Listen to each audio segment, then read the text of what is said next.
আলোচনা করব সেটি হলো শনি গ্রহ। এখন শনি গ্রহের নাম শুনলে সকলেই একটু ভীত সন্ত্রস্ত হয়ে যান বা সকলের মধ্যেই একটা ফোবিয়া অ্যারাইজ করে।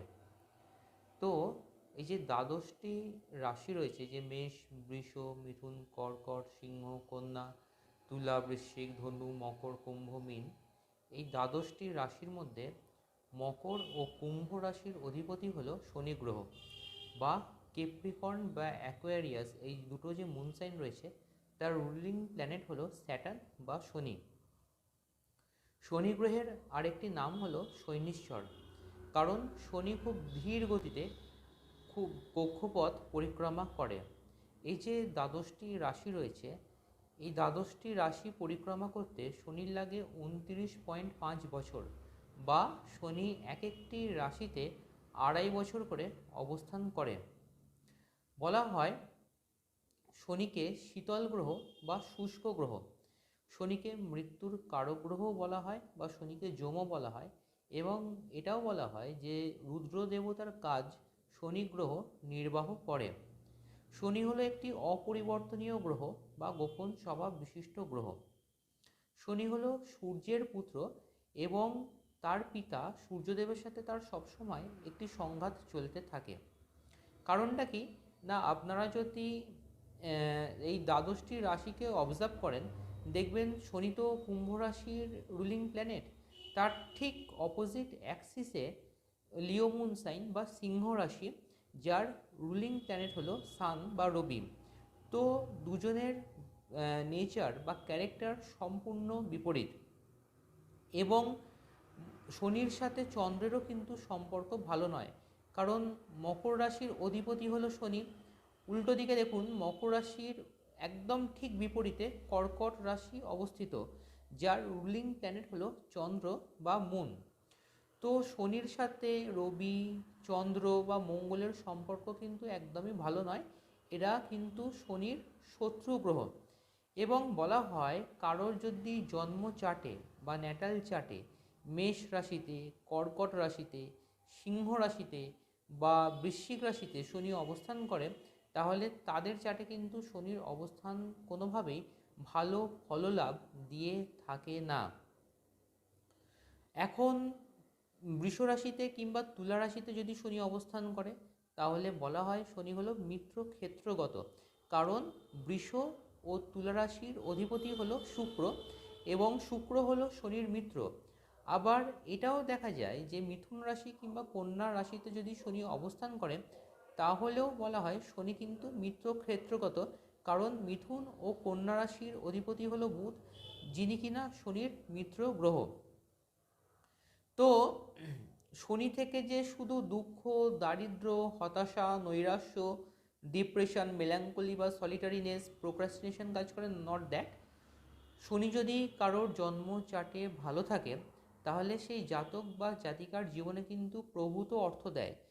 শনি যদি কারোর জন্ম চার্টে একাদশভাবে অবস্থান করে, তো সেই জাতক বা জাতিকাকে কিন্তু শনি অনেক বড় জায়গাতে নিয়ে যায়, এবং তাদের জীবনে নেম, ফেম, রেপুটেশন কোনো কিছুর অভাব হয় না। শনির 3টি নক্ষত্র আছে, একটি হলো পুষ্যা নক্ষত্র, একটি অনুরাধা নক্ষত্র, আর একটি উত্তর ভাদ্রপদ নক্ষত্র। তো কৃষ্ণমূর্তি পদ্ধতি অনুসারে বলা হয় যে এই 3টি নক্ষত্রের মধ্যে কোনো গ্রহ যদি অবস্থান করে, তো শনির ভাবাধিপতি ও ভাবাবস্থান হেতু শনির নির্দেশিত ফল দিয়ে থাকে। আচ্ছা, তুলা রাশি হলো শনির তুঙ্গক্ষেত্র, আর মেষ রাশি হলো শনির নিচস্থ বা নিজ ক্ষেত্র, আর কুম্ভ রাশি হলো শনির মূল ত্রিকোণ। বর্তমানে শনির অবস্থান কুম্ভ রাশিতে চলছে। তো এখন যাদের কুম্ভ রাশি, তাদের কিন্তু সাড়ে সাতির মিডিল ফেজ চলছে। যাদের মীন রাশি তাদের ফার্স্ট ফেজ চলছে, বা যাদের মকর রাশি তাদের কিন্তু সাড়ে সাতির লাস্ট ফেজ চলছে। যাদের কর্কট রাশি, যাদের বৃশ্চিক রাশি, তাদের কিন্তু শনির ঢাইয়া চলছে, বা যাদের সিংহ রাশি তাদের ক্ষেত্রেও এখন জন্মছকে কিন্তু শনির ফললাভ কোনোভাবেই ভালো অবস্থাতে নেই। এখন শনির কি রেমেডি, শনির রেমেডি নিয়েও অনেকে শনির রেমেডি কি শুধু নীলা পড়লেই কি ঠিক হয়ে যায়, এরকম কিন্তু ভাবার কোনো ব্যাপার নেই। না, আপনারা যদি কেউ অ্যাস্ট্রোলজি নিয়ে পড়ে থাকেন বা কেউ যদি গুগল করেন, দেখবেন শনির রেমেডিতে ব্লু স্যাফায়ার রেকমেন্ড করা হয়ে থাকে। কিন্তু ব্লু স্যাফায়ারেরও অনেক ভ্যারিয়েশনস থাকে। যেমন পীতাম্বর নীলাতে বৃহস্পতি ও শনির একত্রিত কাজ হয়ে থাকে, বা ধরুন ইন্দ্রনীলাতে শনি, শুক্র বা চন্দ্রের কাজ হয়ে থাকে। এখন দেখতে হবে যে কারোর চার্টে যে বৃহস্পতি আর শনি কি দুটো গ্রহ একসাথে পীড়িত, না দুটো গ্রহকে যদি বুস্ট আপ করতে হয় তখন কিন্তু পীতাম্বর নীলা দেওয়া হয়ে থাকে। বা কারোর চার্টে যদি শনি মঙ্গলকে পাওয়ার দিতে হয় তখন কিন্তু রক্তমুখী নীলা প্রেসক্রাইব করা হয়ে থাকে। তবে আমি একটা কথা বলবো, শনি খারাপ হলেই যে নীলা পরে নেবেন এমন কিন্তু ভাবার কোনো ব্যাপার নেই। নীলা পড়ার আগে অবশ্যই করে main D1 chart, D9 chart বা নবাংশ চার্ট, চতুর্থাংশ চার্ট, খাবেদাংশ চার্ট, ত্রিশাংশ চার্ট, দশাংশ চার্ট, এগুলোকে ভালো করে বিচার করে তবেই কিন্তু নীলা ধারণ করবেন, নচেত নয়।